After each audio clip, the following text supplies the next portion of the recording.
This is Brian Drummond here, the OG voice of Vegeta from Dragon Ball Z, and you're watching Anime Secrets. It's over 9,000!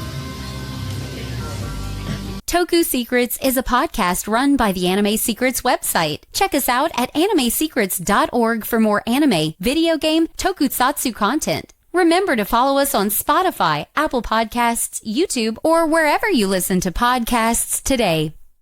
Oh, yes! This is Goldar, and you're listening to Toku Secrets Podcast. Don't tune us out, tune us in. Welcome to Toku Secrets. Join us as we journey into the marvelous world of Super Sentai, Kamen Rider, Power Rangers, and many other tokusatsu. Get ready for the adventure of a lifetime. It's Morphin time! Link to the Morphin. I'm Nathan Desai, the dazzling adventurer, Spoken Silver. I'm Patrick Allen, I'm Shinken Red.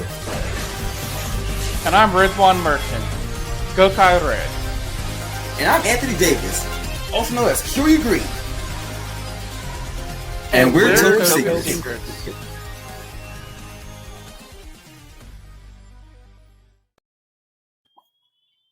What's going on, everybody? Welcome back to the Toku Secrets Podcast, presented by animesecrets.org. And today, before we dive into the next Sentai that we're going to be reviewing, Mao Sentai Majin Ranger, we are going to, technically we have the first installment of that series pre-recorded, but we're going to be before we get on to that, we are going to take this time to catch up with the current Sentai that is airing, that being the number one Sentai GoZyuger, which celebrating 50 years of the franchise. We got up to episode 10 last time, so we're going to be taking a look at episodes 11 through 16. Just to since we have 12 episodes that have aired since we last got up, so 11 through 16. Then we're going to do up to 22 next time. So yeah.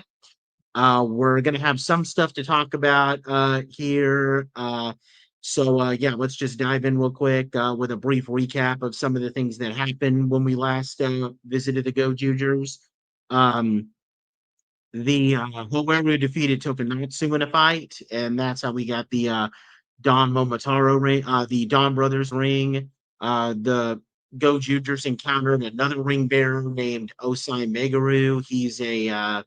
He was an archaeologist and a Sentai fanboy. He had the Gaoranger ring. He could revive old Sentai robots, and he used it to revive Daijujin. He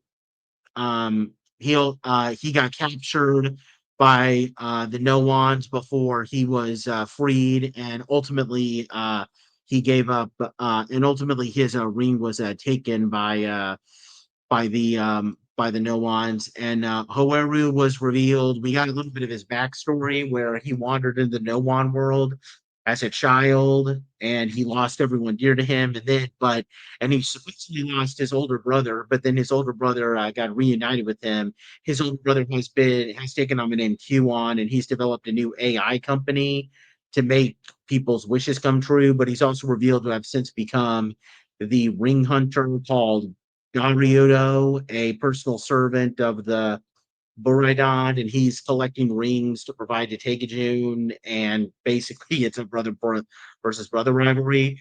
Now, this is going to be a new thing that I'm going to be doing in every GoZyuger podcast, just to update who has which rings, what rings are here and who has them. So, Hoeru, Goju Wolf.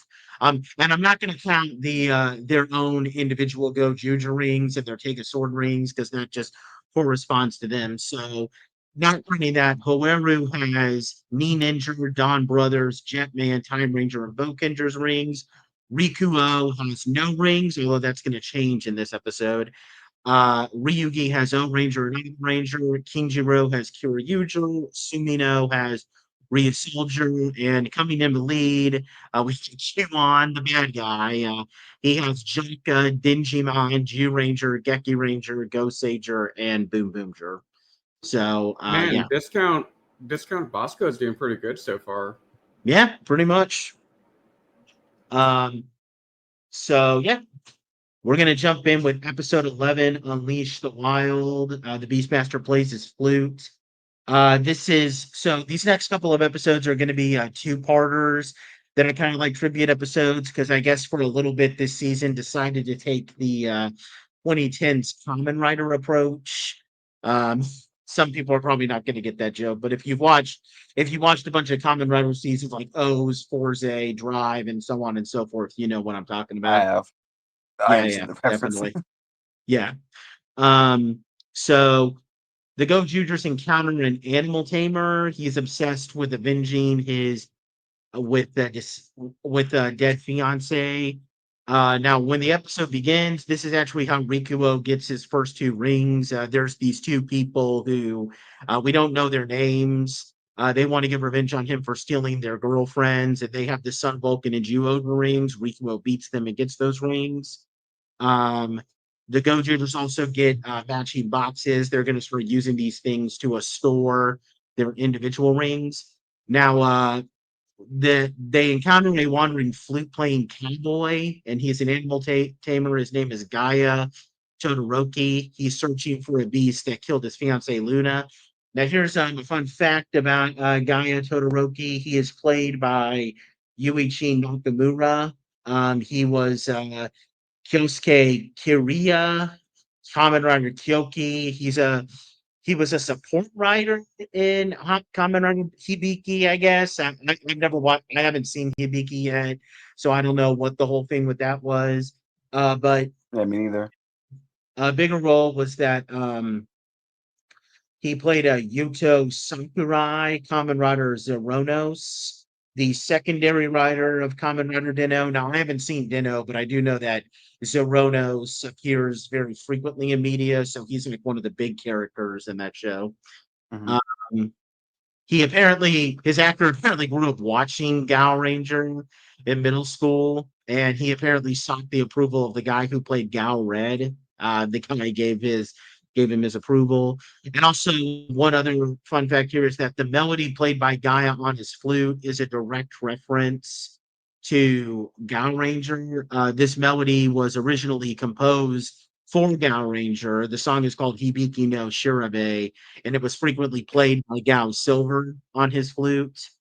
And the episode ends where Hoeru, he has the Gaoranger ring, and he's able to transform into Gao Red. He defeats the latest Noon monster, but then its body sheds and reveals a demon to reveal that it was the demon that Gaia has been hunting. So yeah, what do we think about episode 11? I guess you could put in a little fun fact thing. I don't know if this is in the one for the next episode, but this demon form looks an awful lot like Zanaku. I was Yes. thinking that too. It Yeah. does. Even has the crescent blade. Yeah. Also, has the crescent blade. The girl's name is Luna. Like, come on. Yeah. Yeah. Yeah. And his name is Gaia, which is Earth, which was like a big thing in Wild Force Gaoranger. Like, Yeah. you guys weren't being Guardian of the Earth and all that. This Yeah, is exactly. pretty on the nose. Yeah, isn't it? On the wolf's nose.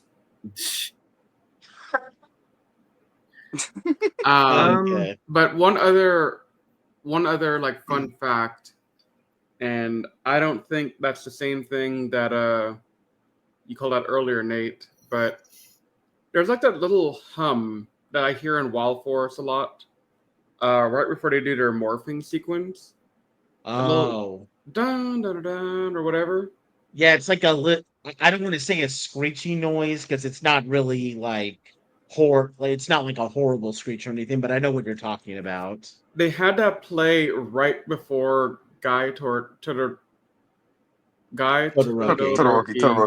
That guy, before he appeared on screen. So I knew he was going to have like a Gaoranger background before he even came on screen.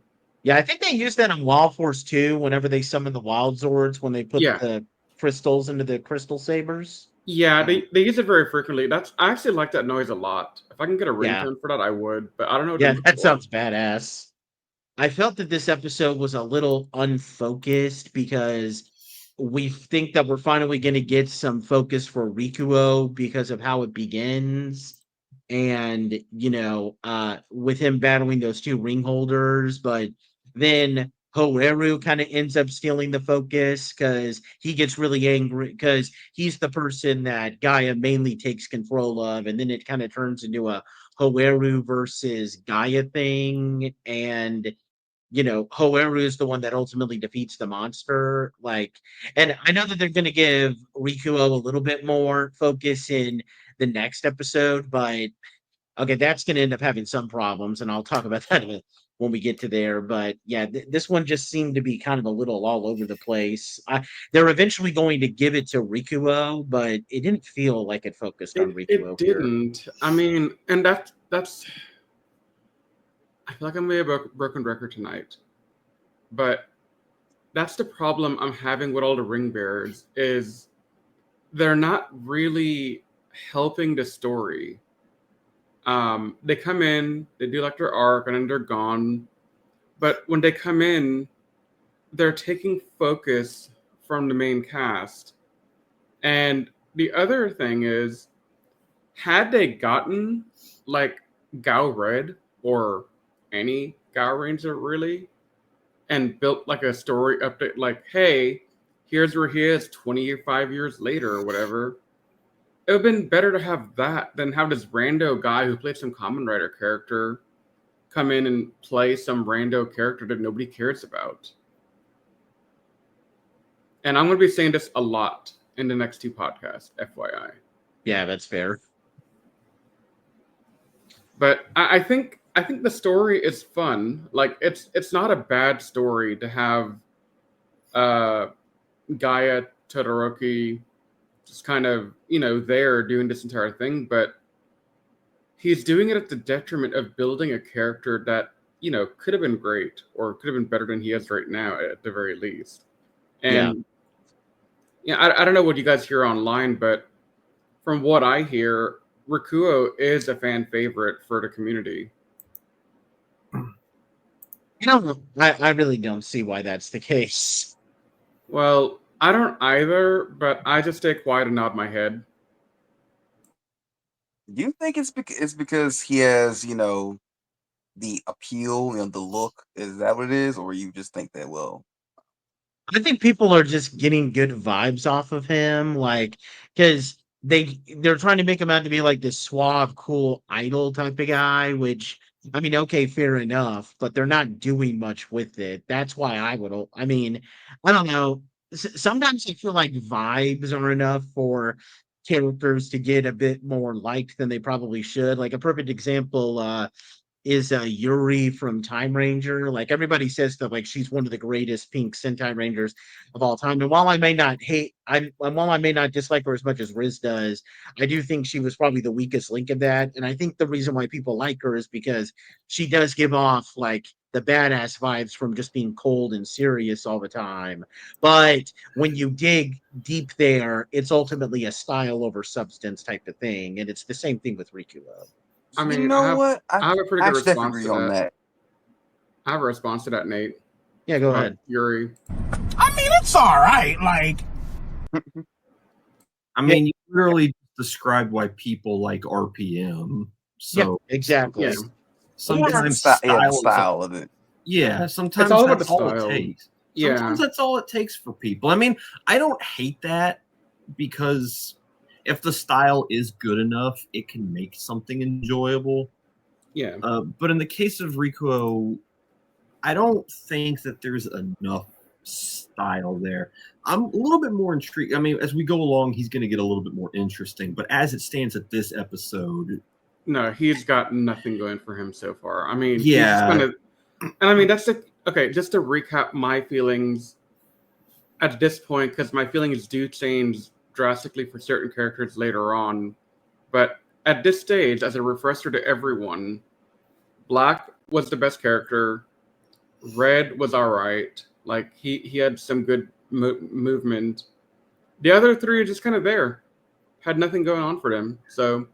I think I kind of put it best that like the other three just kind of feel like gimmick characters where they're meant to kind of be homages to the Yeah. Rangers in their respective colors. Like Rikuo's got the serious cool guy personality because that's kind of like what Gaoranger was like. Ryugi is a comic relief strong man because that's kind of like what Key Ranger was like. And, Mito Ranger was kind of the most childish member of the group. And, okay, Kinjiro is not literally a kid. It's kind of a really bizarre, difficult to explain thing with Kinjiro and Green, but it's it's there. It's just kind of hard to explain, and these guys know what I'm talking about. Yeah. Yeah. But I mean, I would probably give this a 7. Yeah, I think that's fair. Yeah. 7 seems okay. I mean, it's kind of difficult to talk about these episodes without talking about the second part too. Yeah, I was about to say, I Right. can't judge this one on its own merits. You want to bet? I just did. Get over it. Yeah, well, good for you. You want a cookie? Actually, yes, I would. Be right back. That'd be great.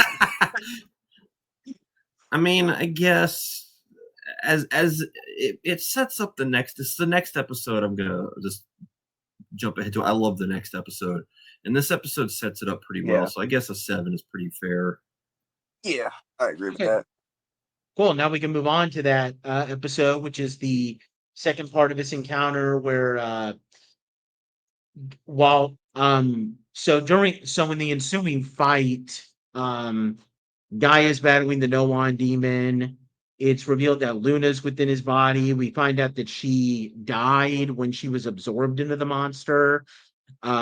He and Luna traveled the world to protect animals. Luna was a vet, and he was an animal preservation officer. But Luna got killed when she fell off a cliff during their expedition. She was saving him from falling. Gaia felt guilty. Luna's hatred for Gaia is fueling the demon, but Rikuo helps Gaia calm the hatred by singing the song the two used to perform together. Spirit King Gao. So the spirit of Gao King appears and assists Rikuo and Take a Sword Blue. They overpower the demon and split it open. Gaia is able to enter it briefly and reunite with Luna. And they promise that when they're reborn, they'll be reunited. And then they defeat the demon for good. Gaia terminates his ring contract and gives his ring to Rikuo. And then he takes his leave and begins wandering the world again because he wants to live for Luna. So that is episode 12. What do we think about it? These kind of episodes kill me because, like, they did a good job writing his story and, like, sympathizing with him. Mhm. Yeah, indeed. Yeah.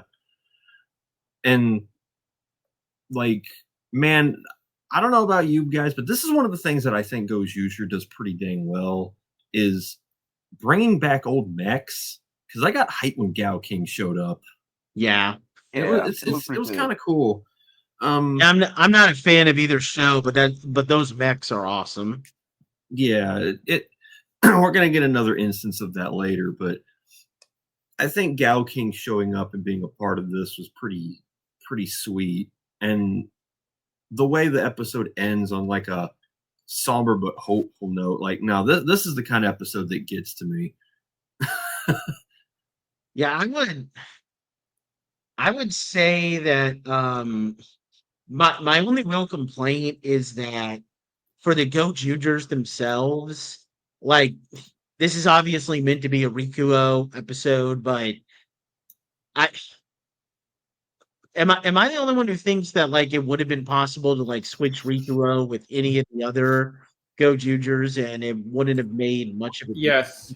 It could have been anyone, and I it mean, would have been the same thing, in my opinion. I think they went with him because he was meant to be the musician. So, like, the song was kind of a staple of this episode. So it would have been a little bit more weird if someone else was put in that position. But realistically, it wouldn't have made that much of a difference. Yeah, and that's my main issue, that we're finally getting a Rikuo-centric episode, and it's not, like, it doesn't really do anything much for him. Like, in the next two-parter that we're going to get, it does something for the GoZyuger that it focuses on, but here, it's just giving Rikuo like he helps resolve this crisis with some characters of the day, but we don't get much of a revelation on what his backstory was or what he's all about or anything. I like, mean, I will give them this, that I do like how they're willing to show that Rikuo isn't always like some swaggy,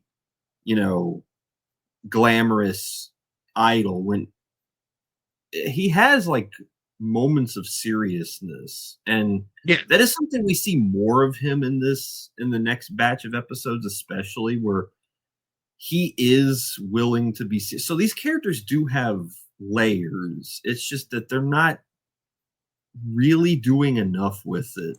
They're not being utilized correctly. Yeah, exactly. Like the characters themselves are good. Like I like this cast. It's just that the writing isn't focusing on them enough.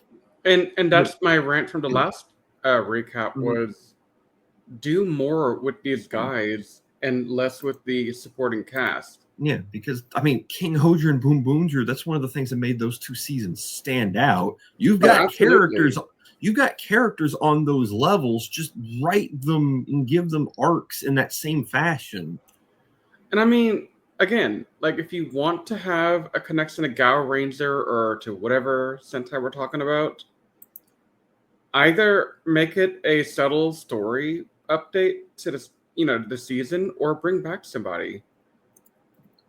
Like, this is the 50th anniversary of Sentai, allegedly. It's not really, because it's the 49th, but apparently Lupin Pat Ranger made it 50, so whatever. But but like this is a big deal for a Sentai. Like, go all out. You went all out for GoKaiser, and it worked beautifully.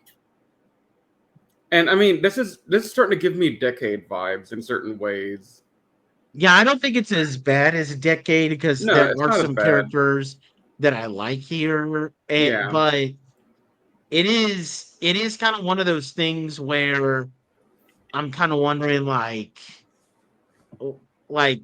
okay, this is a very unique direction to take, but I'm not sure if I like the unique direction. Like, you're not predictable. I'll give you credit for that, but do I like what you're doing? That's a totally different question. It feels like they want GoKaiser, but they didn't want to copy GoKaiser enough. No, literally, this is discount GoKaiser, and you can't change my mind. No, it is.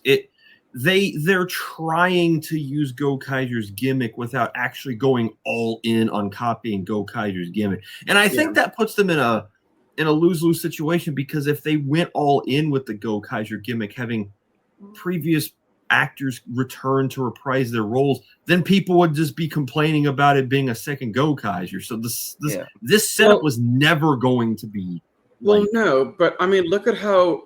I mean, I don't think you guys have all seen Zenkaiser minus Anthony. I have, but I mean, look, Zenkaiser did something unique, and it was well done, in my opinion. Yeah, this is an attempt to do something, but they didn't do it well this time. And I think the problem is, it's not that they didn't do enough. It's also that we're still in GoKaiser fatigue. We had GoKaiser, we had Zenkaiser, we've had anniversary movies, we've had other reunions for GoKaiser come back every now and then. We're not exactly hurting for GoKaiser right now, or like something like GoKaiser. No, and that was kind of my fear way back, like when GoKaiser was airing, was like, this idea was so perfect that it's going to like hurt the series going forward. Yeah, I mean, and I think we're starting to see that. We are, and I mean, when you have a Sentai standing on its own 2 feet, Boom Boomzer, King Ozer, Zenkaiser, Don Brothers, you got some really good stuff there. I mean, I don't know what you think, Anthony, of like Don Brothers and Zenkaiser, but I thought at least Zenkaiser is well done. I haven't seen Don Brothers yet, but yeah, I liked Zenkaiser and Don Brothers. Like I said, I think you'll like the characterization of it, but there is no story. Honestly, I'm letting you guys know right now. And that's valid. But they do characterization better, I think. Yes. Like the Zenkaiser cast, from what I've seen, is really fun. And they do some really fun tributes in a way that's different, but also interesting and unique. But I don't see GoZyuger really picking up the torch and running with that. I also think, to add to the GoKaiser thing, I was thinking about this while watching these episodes, and I'm like, we haven't seen the GoKaiser ring yet. I'm sitting here thinking they're going to have to do something pretty major when they introduce the Gokai Red ring. Yeah. It wouldn't shock me if they bring Marvelous back again. I mean, I hope they bring him back. Because, I mean, like, let's be real. I know that Marvelous is your guy, but I'm talking about speaking in the essence of all the other Red Rangers. Gokai Red's not just your average Red Ranger because of what the Gokaisers can do. They're going to have to do something pretty major with his ring when it shows up. 100%. Like, they have to do something. And guess what? Here come the Gokaisers for the 40th time. I can already see it happen.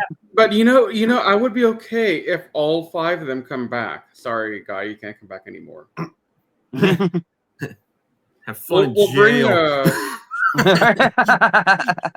oh god, what's his name? Anthony, help. You know who I'm talking about. Oh, you're talking about Two Kaiser? Yeah, we'll bring Two Kaiser back in place of Guy. Yeah. I like it. Yeah, it works for me. But but not Two Kaiser with whatever his name is, but I want Flint.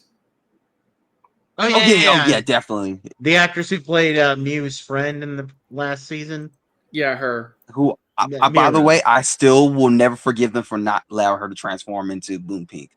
Yeah. Yeah, same. But what do we want to give 12 out of 10 just to move on here?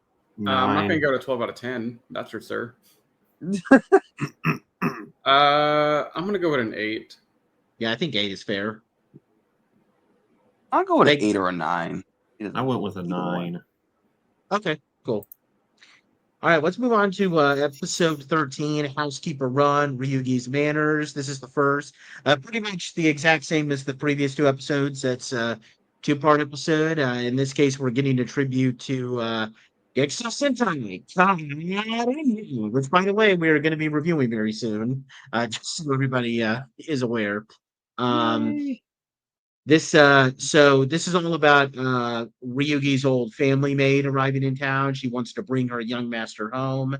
Ryugi and Hoeru encounter a Noan monster that's obsessed with good manners, and a ring bearer shows up. She reveals herself as Shoko Yamori, and she transforms into Red Racer with the Gaoranger ring.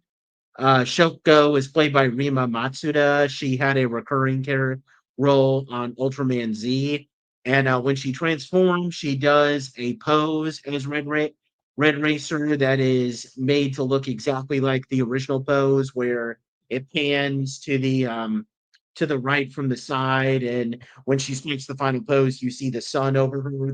That was pretty cool. I really like that. Yeah, they nailed the pose pretty well. Yes. Yep.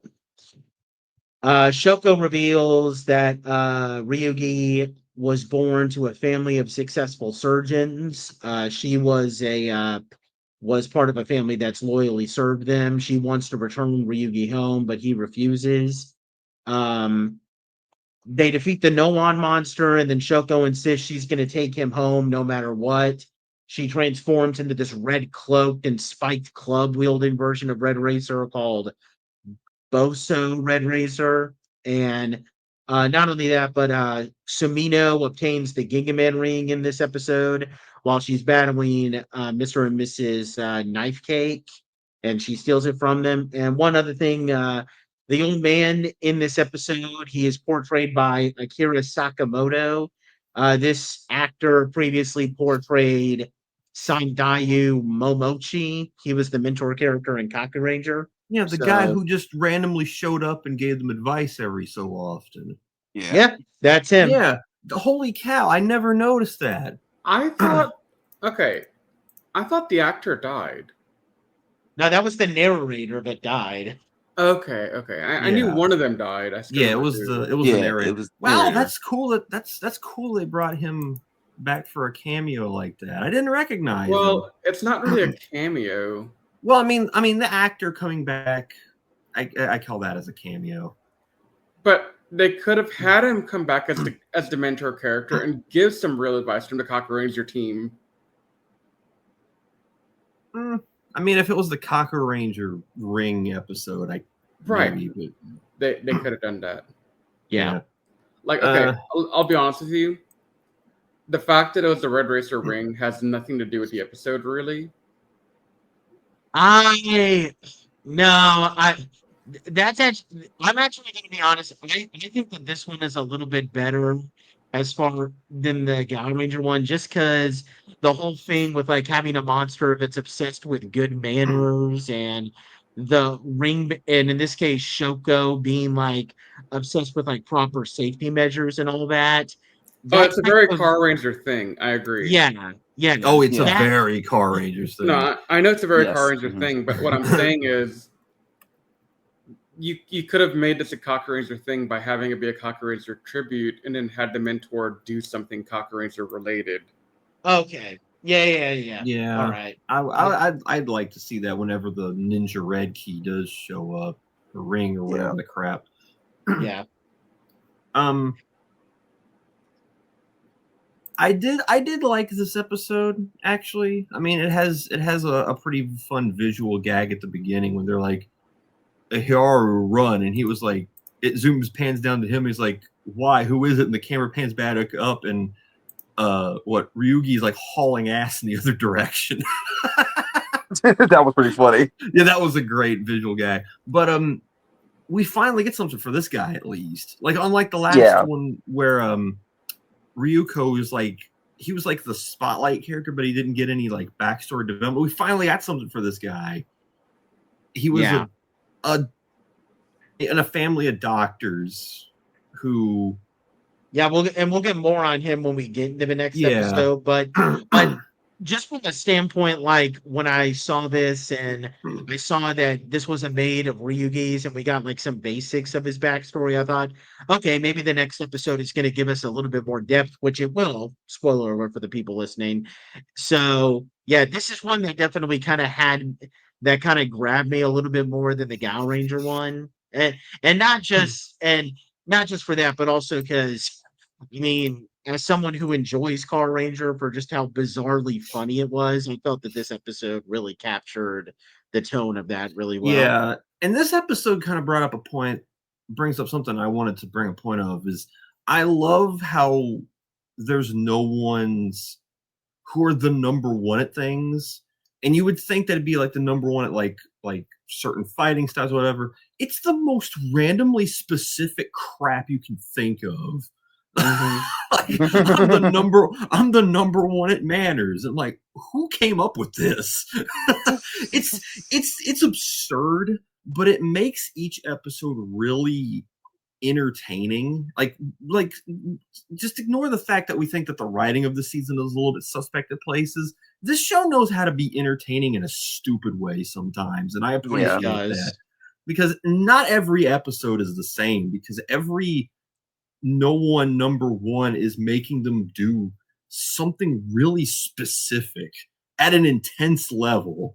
And then you notice that like that's but you also have noticed that like the rings also give them a specific power too, not just like, the power of said ranger. It's always like a specific power, like special power that goes along with it. Mm-hmm. Like, the fact that she could stop them, like she could slow them down. I think with her whistle, that was pretty interesting. Yeah, that's very creative. It's probably the most creative use of like a Sentai ring that we've seen in the show so far, which is kind of sad when you think about it. But I mean, what are you going to do? It is a very fitting Gaoranger power, because they always told you to stop and look both ways before crossing a street. Yep. Yeah, and for these two episodes, I mean, it's not perfect. It's not as well in tune with the Carranger tone as the two Carranger episodes in GoKaiger, because Oh my with god. GoKaiger, they literally got the Carranger head writer back specifically to write those two episodes. So it's written by the guy who literally made the whole thing. So that those episodes just have an inherent advantage over it, but Well, it of works for course. what it is. Yeah. We don't have Red Racer falling in love, having an alien fall in love with him again. Again, But- god dang. And then you don't have an alien falling in love with that alien and then getting rejected and then becoming a pet to a takoyaki maker and then falling in love with that guy's mom. And then the two. Okay, yeah. Everybody knows Oh, exactly how that episode Jealousito. goes. I love Jealousito. I can't wait till we review Gaoranger, man. It's going to be so much fun. Yeah. Right. Did you want to chime in at all with any of this, Riz? I was going to say, remember, Patrick, to get to Carranger, you got to get to Gaoranger. I'll fight through it. Carranger's worth it. Yeah, I was about to say that's worth it, honestly. But yeah, I would probably I'm thinking like maybe an 8, like probably an 8 out of 10 for this one. Yeah, I would agree. Yeah, like an 8. For 13, Yeah. I'm going to give this a 9. Oh wow. Okay. That's high praise Oh, for you. oh, wow. Yeah. I When like you that. said- Is good. When you said that with a question, I was like, oh, great, here comes the 6. No. He went up to us. I had to one-up you in some way. And there's the I'll one-up. enjoy this. I'll enjoy this because it probably won't happen for another few weeks. Yeah, Right. probably. Well, it'll happen when we get to Monster Ranger. I like Monster Ranger. Oh no, yeah. Yeah. All right. So to move on to episode 14, so to kind of I don't have this listed in the outline, but with Shoko, her desire to bring Ryuki home has taken over her so much that the ring is basically gone berserk. And while we're talking, we find out about Ryugi's backstory, where he grew up rich, but he was always depressed because he felt his parents only ever viewed him as a puppet, like just a hair to their line of doctors. And then when he was a child, he found a book all about Sword, and it was talking about how Sword would turn the world into a paradise if he ever achieved full power. And Ryugi, like, it really just, connected with him and, really just got to him. So that's what led to him effectively becoming this Sword monk who's just completely dedicated to Sword in a fanatic type of sense.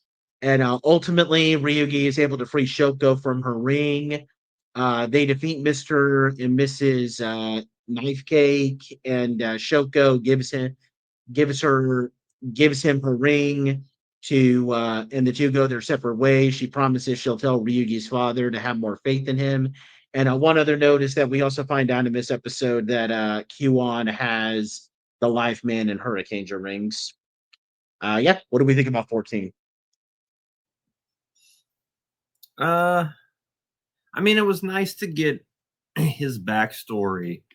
I don't know if I like how brief they kept the explanation, because I feel like should be a little bit more to, like, they basically kept it simple. Like, I didn't want to be a doctor, and I found this book on Tegasor, and it was like, I fell in love with his ideology. Cool.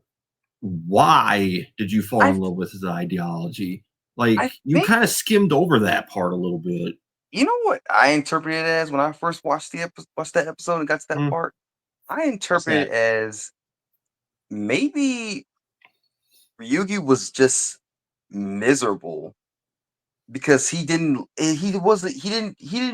like his life was just meaningless because his family had so many expectations for him.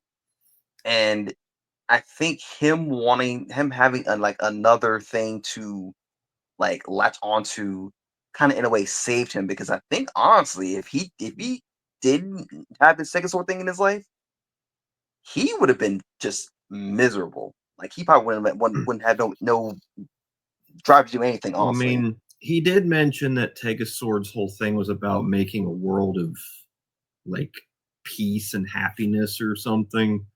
So maybe he saw that as his way out. Because I mean, if you've ever known somebody who grew up in a family of doctors like I have, it puts a lot of weight on people's shoulders. And if they're not, they don't have their heart in it, or they're not like capable mentally, it can wear someone down really fast. I mean, and for, like the three of us who have seen Digimon Adventure, we saw the toll it took on Joe. Yes. And so like him not being built for it and looking for a way out, I kind of get it. That was the best comparison to express my feelings on this episode I've ever heard, Patrick. What, bring up Joe? Comparing him to Joe is the best idea in the world, honestly, because it's so apt and correct.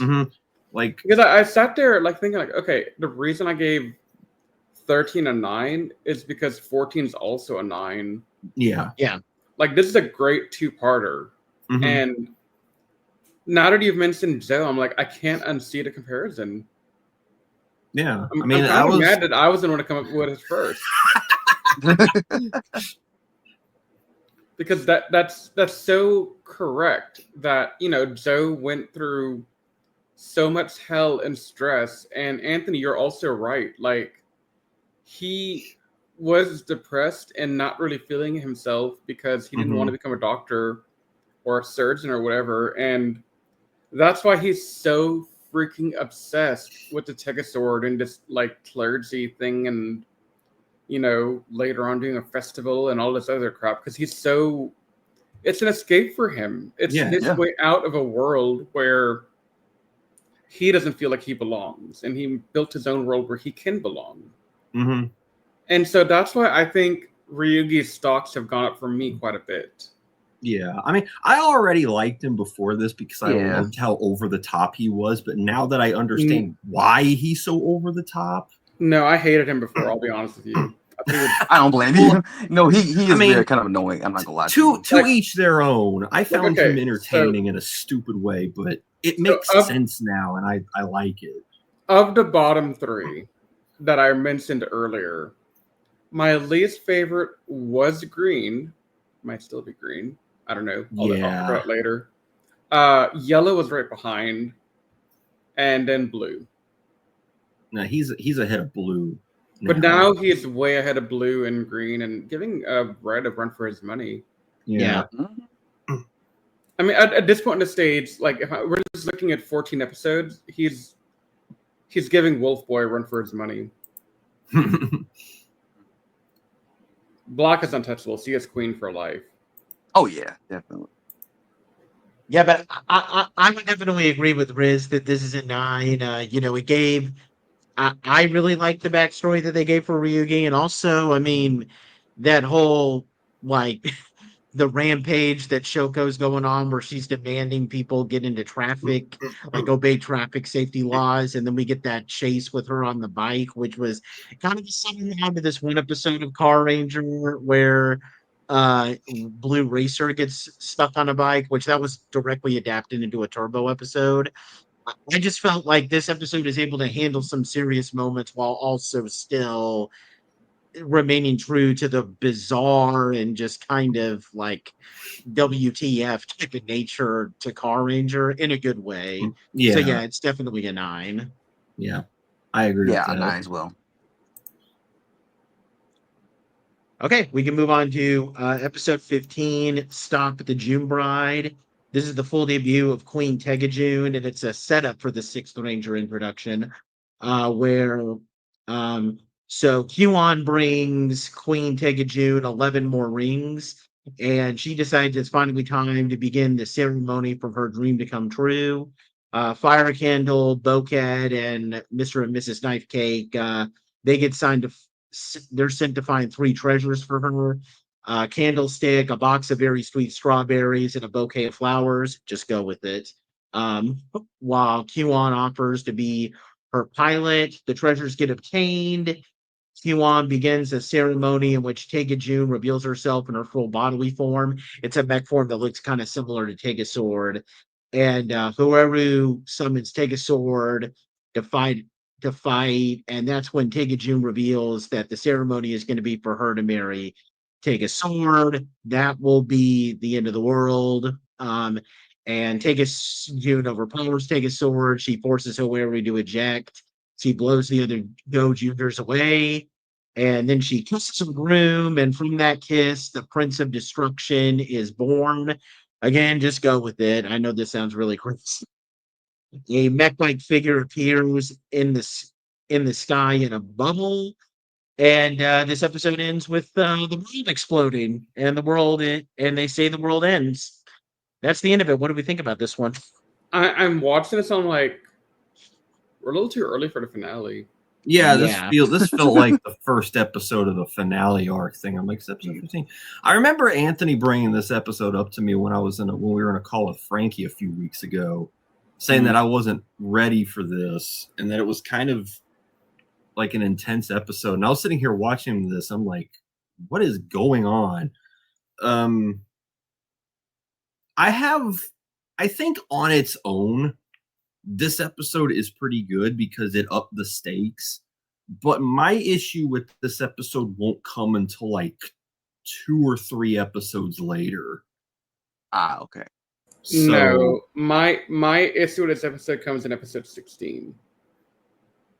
Okay, fair. I have complaints about this plot when we get to 16.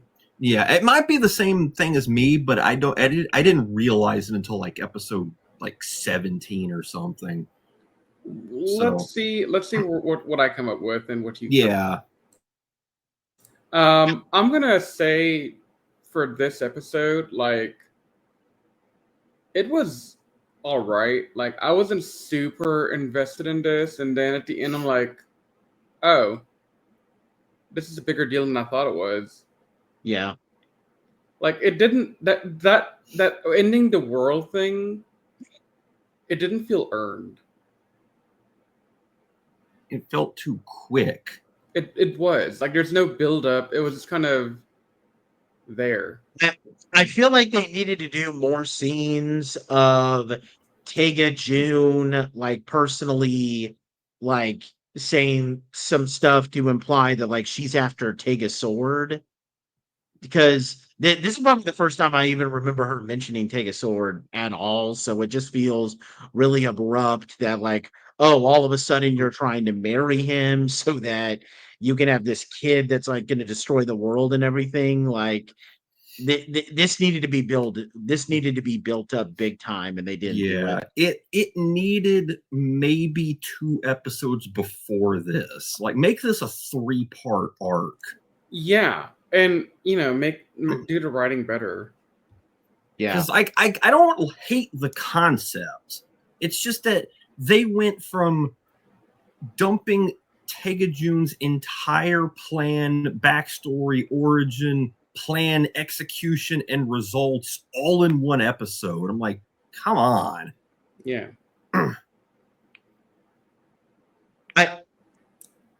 I for that I would take off a bunch of points, but it's probably going between like a 6 or a 7 to me because it does feel like a really high stakes thing. It just ultimately doesn't feel earned, but for that reason I can't give it anything higher than a 7.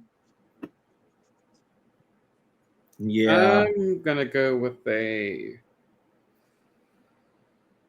I'm debating 2 scores. I'm trying to decide how mean I want to be today. Come on, you surprised us all by giving that one episode a 9. Better be a 5. Fair. I'll go with the 6 then. He's got to win up me. I'm gonna give it a 7 because Really? Yeah.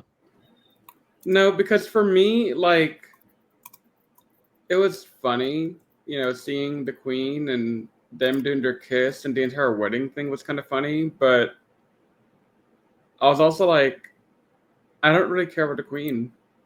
Like, they didn't hype up the queen, in my opinion. She's come out of nowhere. Yeah. Like, have an episode or 2 where they, like, really kind of hype her up more. Like, oh, we're doing this to, revive the queen, or we're doing this to, for the queen, or, oh, the queen won't like this. Like, make her, like, an ominous threat in the background that's building up.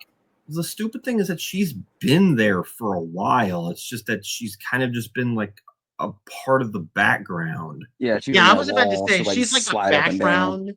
She's like a background decoration where she doesn't speak that much. Like she needs to talk and interact with the villains a lot more. Mm-hmm.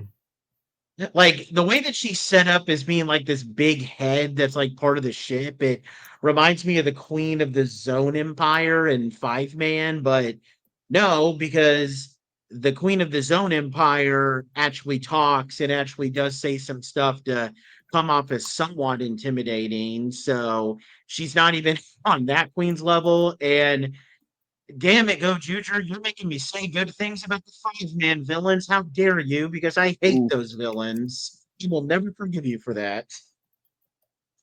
So yeah, they needed to build that up more. Like at the very least, like you could have them interact in the same way that like with the frequency of like how Queen Banshiro would interact with Diabolico in some episodes. Like they needed more scenes like that. Mm-hmm. But yeah, let's move on to the last episode in this batch, episode 16, True Savior #1. This is the formal debut of the Sixth Ranger GoZyu Polar, and believe it or not, they actually don't play the regular opening this episode. They play an opening where the main focus is GoZyu Polar, and I'm assuming that the theme song is the theme song for GoZyu Polar himself. It's his theme, yes. Okay, yeah, that's pretty cool actually. But yeah, so the episode begins exactly how the first episode begun. Whoever's working at the store, it gets robbed by a knife-wielding burglar, but then this time he gets saved by a mysterious man. He stops the robber, introduces himself as a hero named Mashiro Kumade, and Mashiro restores Hoeru's memory. Basically everybody's memory got lost as a result of what happened in the previous episode. All the GoZyugers are living new lives. Ryugi and Saori, that's the recurring woman character who's Hoeru's landlord. They're now a couple. Sumino is now a more environmentally conscious person. Rikuo was a high school student looking to get into college, and Kinjiro has reverted to his old self, enjoying life as an elderly man. Tega Sword appears before Hoeru. He reveals his GoZyu Wolf Ring survived. Apparently, the world didn't end because Tega Jun had not obtained all of the Sentai rings, so the Prince of Destruction was incomplete, but only the Prince can return the world to normal. A bunch of previously destroyed Noans and Boken arrive in search of the Prince of Destruction's ring, but that ring is in possession of Mashiro, and we find out from Tegasora that Mashiro was the previous user of the GoZyu Wolf ring. He previously collected all the Sentai rings, fought with Tegasword in the Great Universe War, and he had his wish to save the world granted, so he's become effectively the world's savior. And with the Prince's ring, Mashiro was able to use the Goodburn to transform into GoZyu Polar, a polar bear themed white GoZyuger. GoZyu Polar's equipped it with Barracuda 50. It's a knuckle blaster weapon. It's also a sentient weapon that acts as Mashiro's sidekick. Which, by the way, what do we think about GoZyu Polar's suit? Since we get to see it in all of its glory now. Love it. Yeah, so do I. It's a pretty good suit. I like it. Yeah. And by the way, Reiwa, you gave us 3 years in a row where you haven't given us a gold or silver Sixth Ranger. Please, for the love of God, keep that up, because I'm just loving seeing all these other alternate Sixth Ranger colors. Like you gave us white, then you gave us purple, now you're giving us white again. It's so great just to see white Sixth Rangers again, and hopefully we could get some other ones that we haven't seen in a while. Like maybe get a green one, but yeah, pretty cool suit. But yeah, in the midst of the fight with the Noans, the Prince of Destruction, his name is Tega Nagaru, reveals himself. He starts rampaging, but then Mashiro speaks with him, and Tega Nagaru is all like, I was just born. I don't know what my I don't know what my life is supposed to be or what I'm supposed to do. And then Mashiro says, well, I'll teach you about the world. And he tames Tega Nagaru. He gives him a new name called Goodburn, and it becomes his own personal mech. Which, what do we think about Goodburn, the mech for GoZyu Polar? Eh. Well, it looks okay. I mean, it's all right. Like, Yeah, I think that probably defines how I feel about all these GoZyuger mechs. Like, they're just, I am really bummed that, because, I mean, I didn't love the Boom Boomzer mechs, but they were all right. But yeah, GoZyuger's mechs have all, as a whole, just been really disappointing. I mean, I was going to say this at some point in the podcast. So I guess this is a good time as any to say it. 16 episodes in, and we haven't had a single combination of mechs. It's starting to feel like a Power Rangers Gundam smash up where you just have Rangers piloting Gundams and that's it. They're never going to combine. Yeah, that just... And, you know, like, I don't mind the Gundam part because I love Gundam, but... I do too. I think the problem I have with it is every time we have a mech battle, all 5 of them are there, right?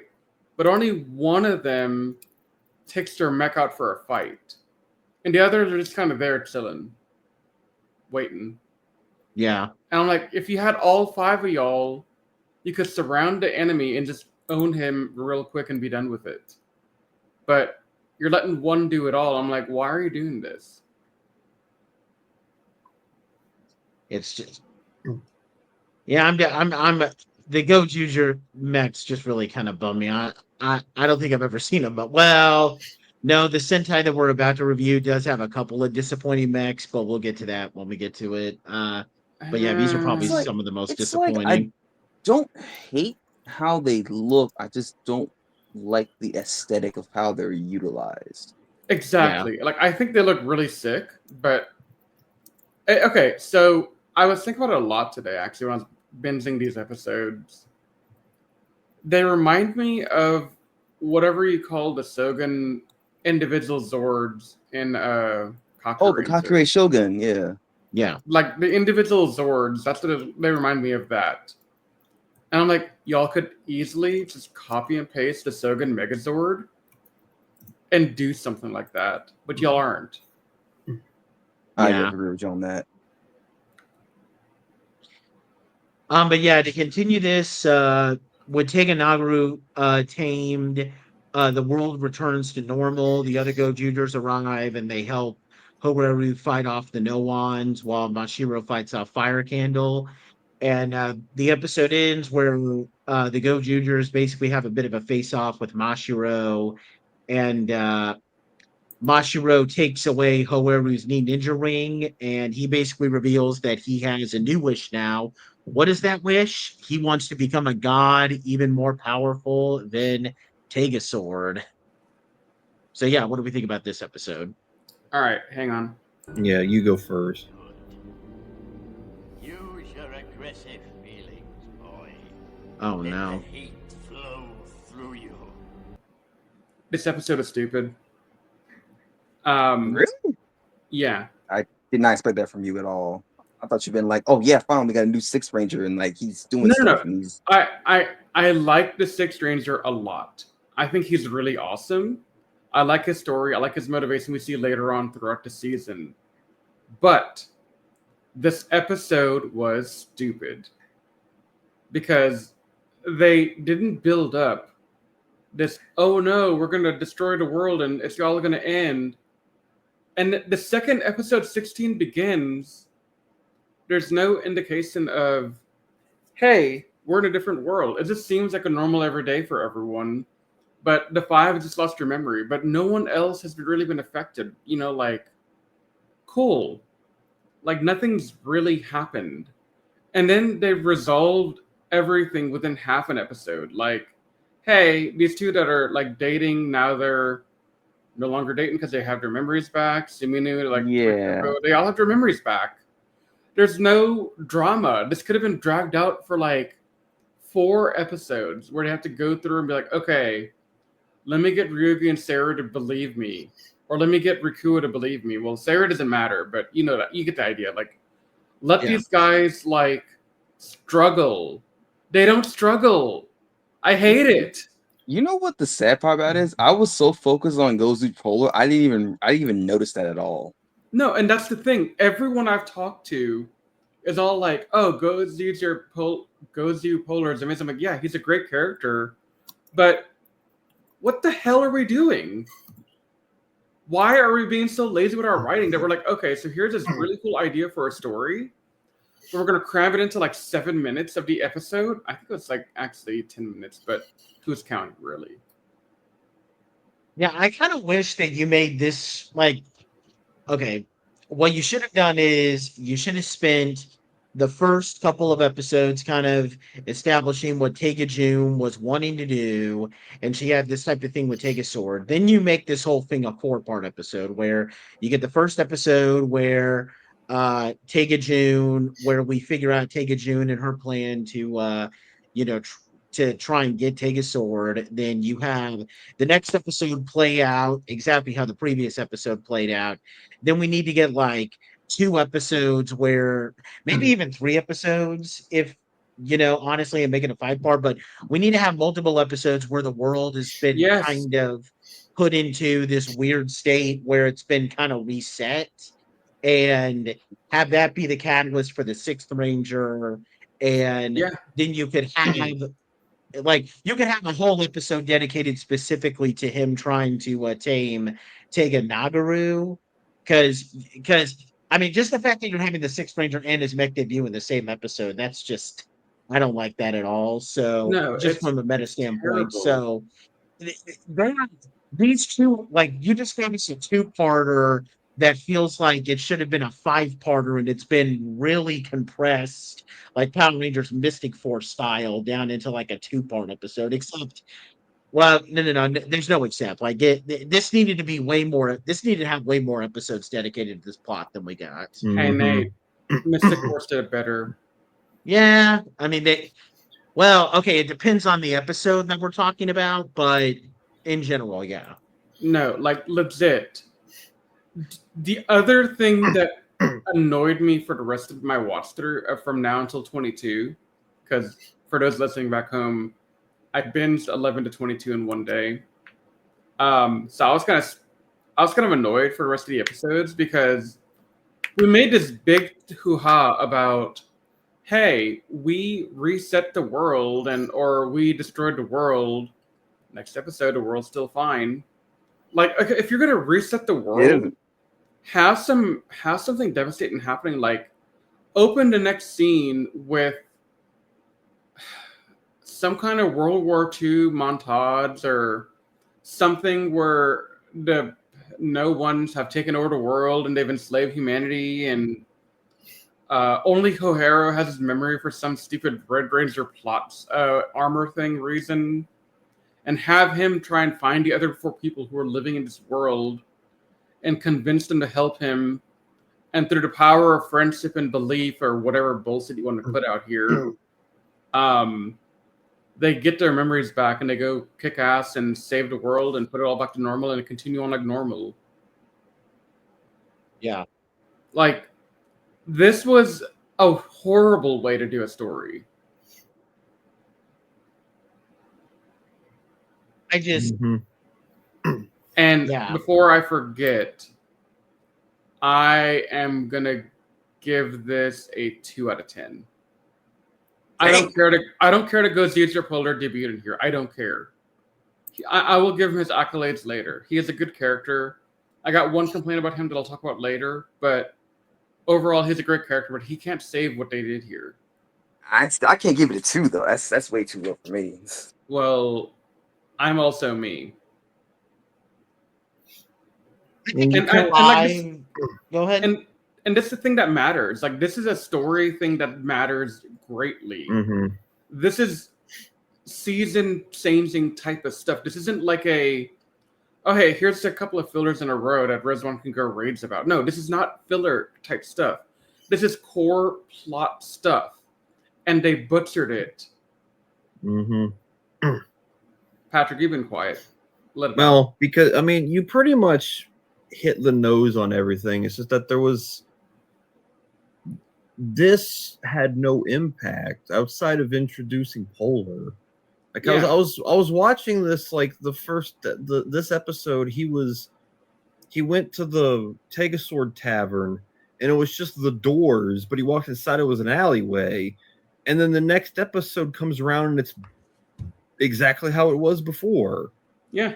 And everybody goes about like their business. I'm like, okay, so the world was reset in a way that this new sword was created, and it brought Polar around. But he's trying. But they said the prince can reset the world to the way it was, and I'm sitting here like, what? To reset it to what? It's fine. What is the prince's purpose right now? I think that a really good way that you could have transitioned from the ending of the previous episode to this is like we at least needed like one episode. Like you could have given us an episode where literally the only character is Mashiro, and we get an entire episode revealing his backstory that takes place like way back in the past, and then at the very end of the episode you can cut back to like everything that's happening, like with the whole Teganagaru being born and everything, and we can show the part where from Teganagaru's birth the ring for GoZyu Polar is born, and we get a scene where Mashiro walks up, he takes on the ring, and he sees that the world is about to be destroyed. And now that we all know his story and how he was the previous savior of the world, you give a line like he says, "It's time. Well, looks like I got to go save the world again." Ugh. And then and then you get the hint like, okay, he's going to move forward. Then we get a whole episode that maybe begins with like Hoeru waking up like as if he's about to go to work, and he's all like, that's weird, I just had this weird dream as if the world ended. And then you could have the episode play out, like maybe have it play out a little bit to where he's seeing everybody in their other lives but doesn't remember it, and just having weird feelings of deja vu. Like, there's a way you could have executed this, but to make it work, but they executed it in probably the worst possible way that they could have. Mm-hmm. Like, what do you think of that whole thing I just said there, Riz? I mean, I'll let you go, Riz. Yeah, Patrick, you had words. I was about to say that I know that they want to get the Sixth Ranger out at around like the 16-17 mark in the episode list. This would have been, if they wanted to keep this, I think this would have been the best time to do what season was it where they introduced the Sixth Ranger really late? Time Ranger. Yeah, Time Flyer. They introduced him like episode 30 or something like that. Yep. Yeah, something late. Introduce him then. Make that the midway point of the season. Yeah, or like then you could have had the world stay shattered for like the final 20 episodes or something. And that would have had more impact. Like, yeah, do something crazy. Like, make it. God, I can't believe I'm about to say this. I cannot believe I'm about to say this. I'm going to be pissed at myself for the rest of the night for this one. But do what they did in O-Ranger. Wow. With the time travel thing where they came back and humanity was... Yes. Yeah. Do that. Yeah, but like, do it like 10, 15 episodes earlier. And do it better than O-Ranger. Yeah, and then introduce Polar then. Yeah. And then have him be the ace in the hole of some kind. Like, this...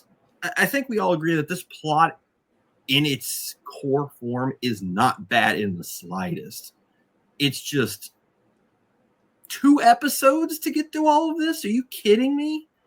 No, it's not. Okay, forget about the 2 episodes and the 4 episodes or 5 episodes thing. It's not even about that.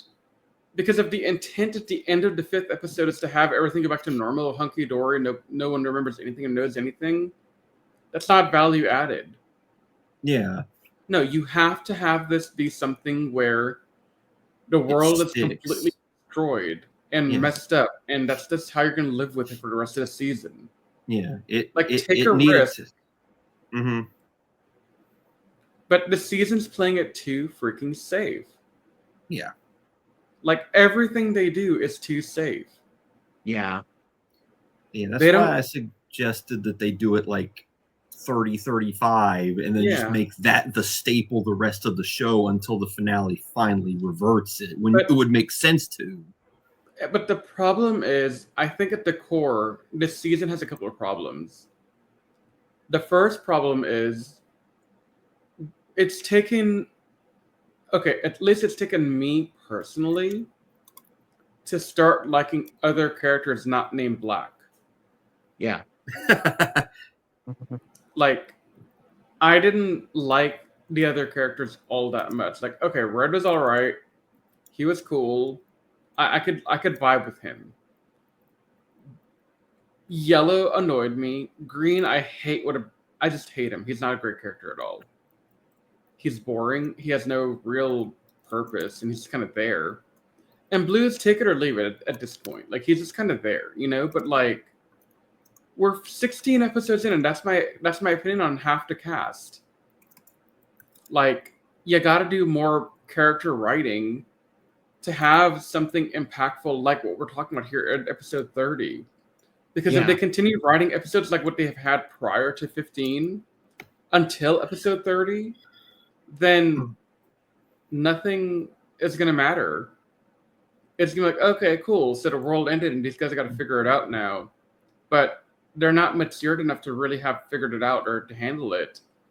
I mean, honestly, I kind of want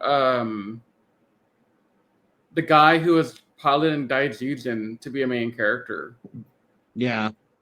And Boone Red, the actor, to be back. Because those are good characters. And there's a character later who I love. But we'll get to her later.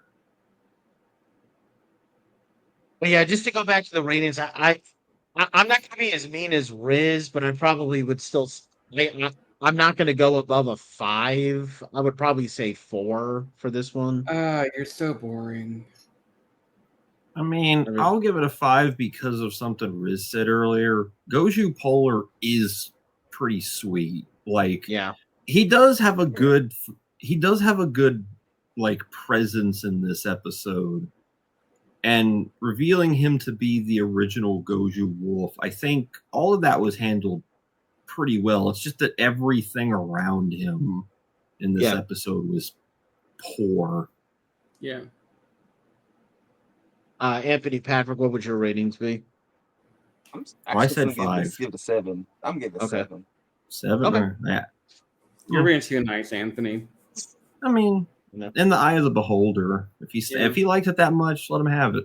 I am, because, the same way I hate it, so I'm giving it a bad rating. I mean, we're gonna hold off on doing an initial rating for Mashiro because we've only seen him for one episode in this, so no need to do that. Do we want to give any other closing thoughts before we wrap this one up? I think I've ranted enough. Yeah. Yeah. Okay. Anthony, anything you want to say? No, I'm pretty good. All right, cool. In that case, we have completed our 4th episode of GoZyuger. Kind of a bumpy ride, but we're definitely going to get through it because hopefully this season will get better. And even if it doesn't, well, we can always hope that the next season that'll air in 2026 will be good. You mean the real season 50? Yeah, absolutely. But yeah, when we return next time, we'll be doing episode 5 of GoZyuger just to get fully caught up all the way from 17 to 22. We hope you guys will join us for that, and then also join us for some very good things down the line when we get to Gaoranger. Kind of a spoiler alert for what our first episode of that podcast series is going to look like. It's going to be, for the most part, pretty positive. But yeah, we hope you guys will join us for all of that, and we will see you guys when we get to that stuff. But until then, bye for now. If you enjoyed listening to the Toku Secrets Podcast, please check us out at animesecrets.org and follow us on all our social media pages such as Twitter, Facebook, and Instagram. And also feel free to check out our other podcasts, including Anime Declassified and the Jedi Squadron. You can also leave us any feedback you'd like to offer us directly on our website. If you're listening to this on Spotify or iTunes, we thank you so much, and please leave us a rating out of 5 stars. If you're watching this on YouTube, please subscribe to our channel if you're not already subscribed, and leave any comments down below, as we love to take the time to read comments left on our channel and give our fans, shout-outs. If you have any seasons of Super Sentai, Power Rangers, or other Tokusatsu shows that you'd like for us to check out, please don't hesitate to say so in your feedback. With all that said, we thank you so much for taking the time to listen to our podcast, and we will see you next time as we continue our never-ending journey through the world of Tokusatsu. But until that time, you all stay safe, we love you, and may the power protect you.